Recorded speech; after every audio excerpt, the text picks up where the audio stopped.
Hey everybody, welcome back to another video. It is the end of 2022. We are finally here. Um, man, oh man. This year has been quite a ride. Just to give you guys some clarity, I am shooting this on Christmas Eve, so just so you can see like how quick or how early I'm shooting these videos, but just to give the illusion, let's pretend that it's the new year. What a crazy year it's been, though. It's been quite crazy. Personally, it's been quite a handful. There's been a lot of stuff that happened, stuff that I will not talk about on camera, um, but addressing film proper though. It's been quite interesting. I mean, there was a couple of interesting things that happened this year, some notable things. For one thing that I noticed coming to the end of this year, studios are getting more and more comfortable with longer movies. I'm not sure why, because the results are not as great. We saw with Avatar 2 that it didn't perform as well as everyone thought it would.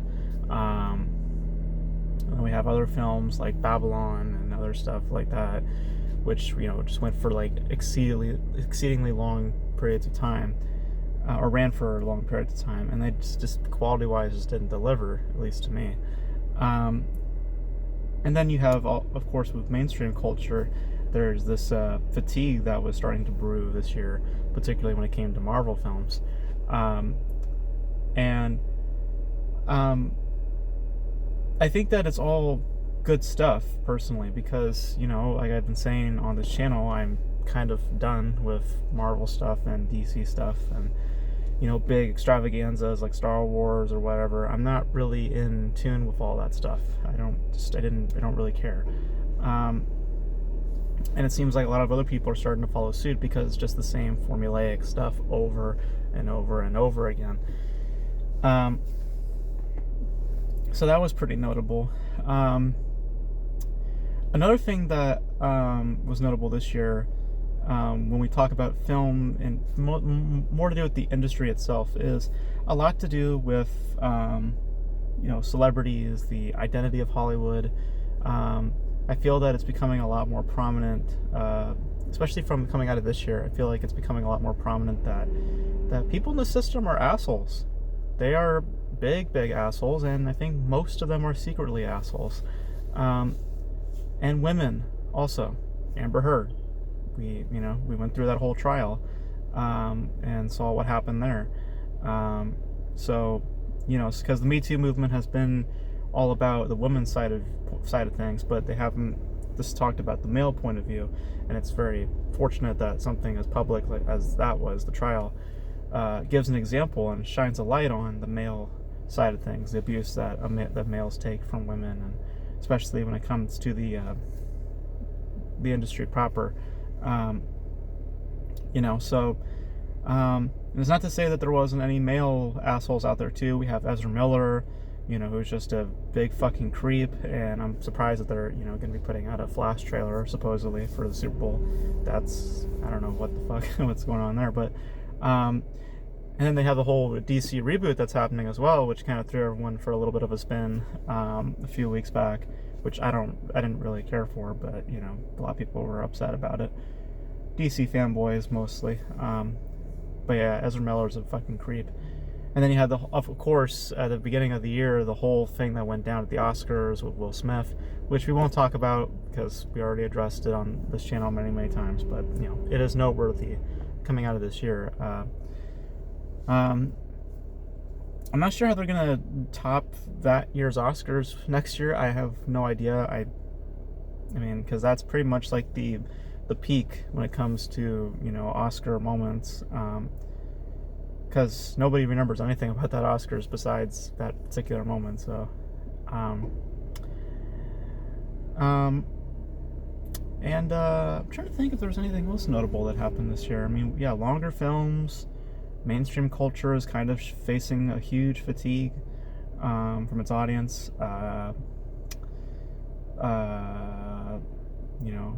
Male abuse is real in Hollywood. Males can be victims too. I think that and I might title it. I'm probably going to title it. I will title it this video. I would say that if we were to describe this year in one phrase, it would be eye-opening, because for a lot of years, I think that people have been like kind of warped in what Hollywood is. Or maybe it's just me getting older and becoming more, more realistic, I guess, when it comes to Hollywood. But I feel like a lot of people, paint Hollywood as a certain thing, and it's just not that. It's not. There's a lot of assholes out there. A lot of people just in it for money, for greed. They're just there to just profit over one another. It's all about leverage and stuff like that. Like, it's very, very narcissistic and very cruel kind of plays. And I'm more happier than ever that I just decided to just remove myself from that. Doesn't mean I'm done making films. I'm obviously going to still make films because I like that. It's my favorite expression, and I still want to dabble in such a thing. So I am a hypocrite in some regards as to what I'm saying. But it's to say that I have no interest with operating in that sort of front. If I was ever given such an opportunity, I wouldn't take up on it, just because I'm aware there's more to the system. And I feel that a lot of people, just in general with audiences and stuff like that, I feel like they're, becoming very self-aware, and also seeing how that translates to quality as well, seeing the kind of factory work that goes into their movies. So I think with all that, I think that it's becoming very revealing, and very eye-opening for a lot of people. And it's great, because I think that will push the studios to become more inventive, hopefully more creative, a little bit more ambitious. Change the formula, please. Like, Jesus Christ, I'm tired of seeing the same fucking film every single time. And that's not just superhero oriented. I'm talking about in general with these big studios, Disney, Warner Brothers. Like, I don't want to see the same kind of quality, the same kind of formulas play out again. And the audience seems to be getting tired of that too. So I hope that come with next year, we start to see maybe some changes. There's also discussions about what's going to happen with streaming, because we're when coming out of I want to say it was 2021 when HBO Max did that crazy let's put out all the films in our streaming service stupidity, and then all the other streaming services started to pop up, Paramount Plus, Peacock, and all that sort of stuff. And now we're here in 2022, where now theaters are back and open again, and people are going back to the theater. So now there's that question of what will happen to streaming. And I still think streaming is still going to be very prominent. Streaming is the future regardless. People, I know people don't want to admit to it, but it is going to be the inevitable future for films. Because the theater is always the best place to watch a film, in my opinion. I mean, I have grown to love both. I don't care. Like, I really don't care. Like, if I have to watch it at home, sure. If I have to go to the theater, fine. I prefer the theater, but I'm not gonna bitch and complain if I don't see it in the theater. It's like I don't really care. I think that streaming will still be thriving in its own ways. I don't think that it will have as much exclusives as it used to. I still think that there are I think that like studios may look at streaming now as kind of like a dumpster ground. How January is for dumpster ground for a lot of movies. Where studios just put out shit that they know is not going to make a profit and throw that at the beginning of the year. They might just do that with certain films moving forward, where, okay, this is something we don't think is going to make a lot of profit, so let's just dump it on Hulu, or let's just dump it on HBO Max or Disney Plus, like, and in some ways that's what streaming should be, like, you shouldn't have to do what WB did those many years ago and just dump everything, or gamble with certain kinds of things. Now, granted, it was a different time frame, so they really didn't have a choice in that regard, but now we have those choices, and I feel that with streaming, it should just be for films that are not guaranteed to pull in audiences. So So something like, I think it was like Father of the Bride that came out this year, the remake with Andy Garcia, totally it works for HBO Max, not for the theater. Or anything else like Deepwater, the worst film I saw this year, the absolute worst film I saw this year, that got dumped onto Hulu because the studio knew that movie was garbage. Like that's what I believe that streaming should be.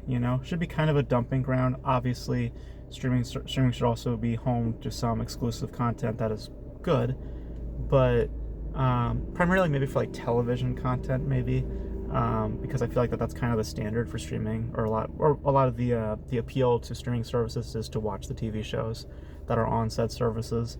But obviously, some exclusive content that's good would also be appealing as well. But I feel like it's gonna be more of a dumpster ground than anything else. So yeah, to be clear, the worst movie of the year, Deepwater, hands down. And my favorite movie was actually Tar. I actually really, really loved Tar. It was between that and Vortex. I really enjoyed those two films, but I lean more towards Tar. And it's funny because Tar is what was it? Tar was made by a director who hasn't directed anything in like 15 years. And then my worst film of the year, Deepwater, was directed by somebody who hadn't directed anything in 20 plus years. So it's funny how you see, like, it's possible, to come back after a certain amount of time and make something great or really bad, like it's possible, it's possible either way.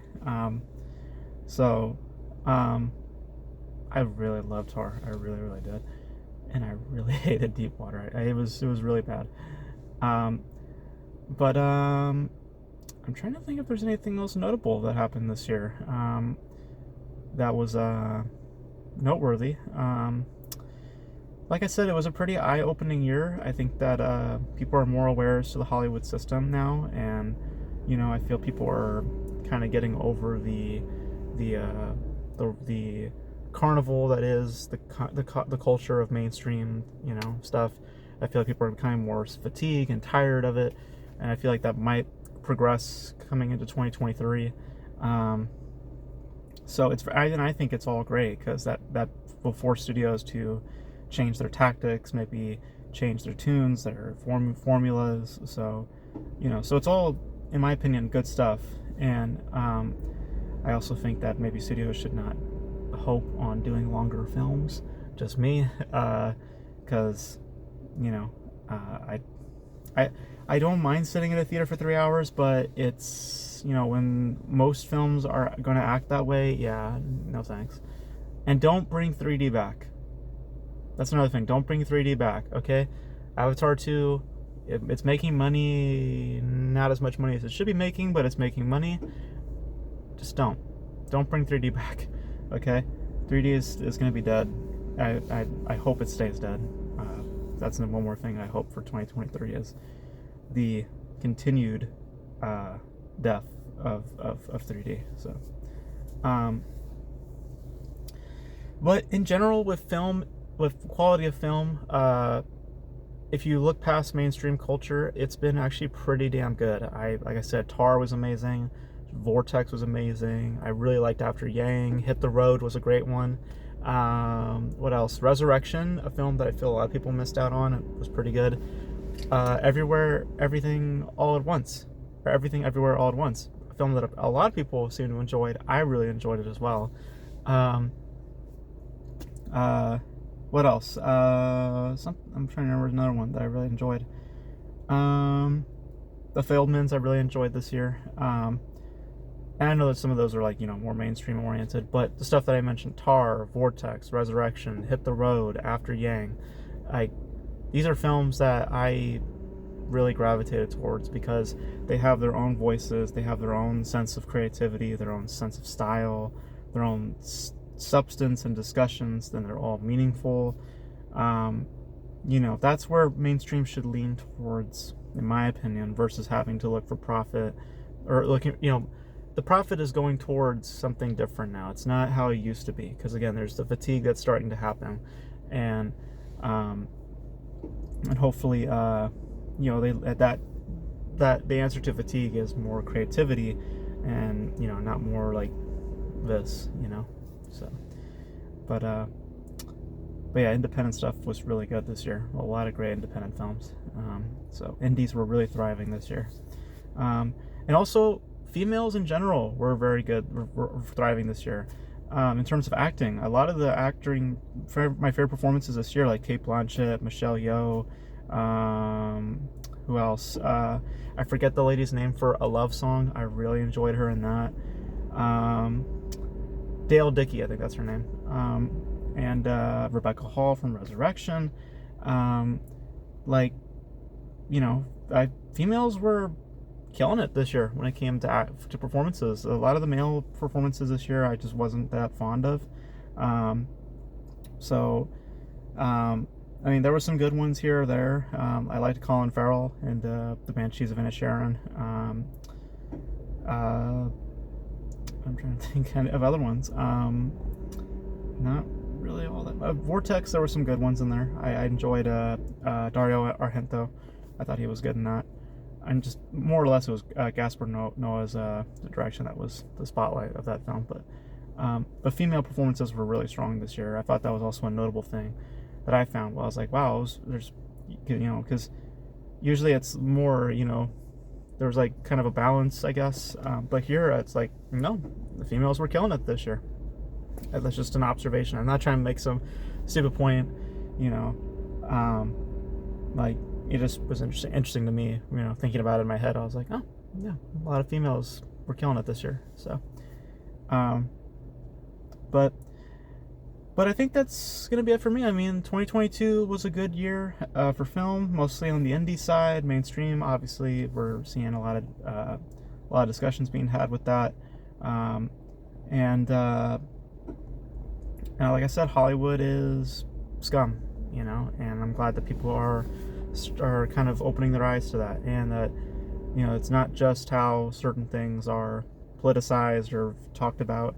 Women are not always the victims. Males can absolutely be victims. They can absolutely be abused. I think the Me Too movement is kind of spinning out of control, if you ask me, especially when we are getting into when that how that connects to the film industry. It gets a little crazy. And the whole "Don't Worry, Darling" thing, that was that was just silly. That was just silly stuff on Florence Pugh's part. Florence Pugh was the issue with that film. So, if you wanted to get it with Harry, you should have made your move first. But didn't have to throw a stink about throughout the whole film. But anyways, but that's gonna be it for me in terms of my 2022 recap. It was a good year. Obviously, there were some hardships. It wasn't a perfect year, but in terms of film, it was pretty good when it came to the independent side of things. Like I said in a few videos back, it all depends on what you watch. If you're just watching Marvel, DC, and stuff like that, this year was probably not that great. But if you're watching the indies this year proper and just watching that strictly, you probably had a pretty good year. And I did. I had a pretty good year in film.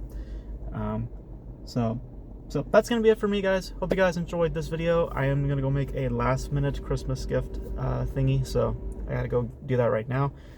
You guys let me know your thoughts on 2022 as a whole. Did you guys enjoy it? Did you guys not like it? Was there any other stuff that I did not discuss that you guys want to bring up that was notable from this year? Let me know all your thoughts in the comment section below, and that's going to be it for me. Hope you guys have a wonderful New Year's and start off the year on a good note, and I'll catch you guys in 2023. So Happy New Year's, guys. Thank you guys for watching, and I'll see you guys in the next video. Bye.